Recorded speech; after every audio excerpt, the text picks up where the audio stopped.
तर या दुर्घटनेबाबत आमदार महेश चौघुले यांनी काय माहिती दिली आहे आपण पाहूयात। कोहिनूर नावाची एक बिल्डिंग होती, त्या बाजूलाही लागून एक बिल्डिंग होती 4 माळ्याची।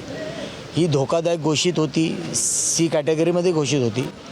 त्यांना तिथे खाली पण करण्यात आलेले, पण काहीतरी ते रात्री ते लोक काहीतरी कामं करत होते, मजदूर, ती बिल्डिंग रिपेअरिंग करायचं आणि खालच्या लेवलला। आणि ते जे बिल्डिंगमध्ये रहिवासी होते राहणारे, 1-2 तिकडे काहीतरी जा ये करायचं, तिकडे त्यांची घर लॉक असले तरी पण ते जा येण्याचं काम करत होते। म्हणजे असे 6-7 जण ह्याच्यात दबलेले असं वाटत होते। बिल्डिंगमधले बाकीचे लोक सगळी बाहेर निघालेली होती। महापालिकेची टीम पहिलेच आलेली, पोलीस पण पहिलेच आलेले, सगळी पूर्ण टीम लागलेली आहे। एबीपी माझा, उघडा डोळे बघा नीट।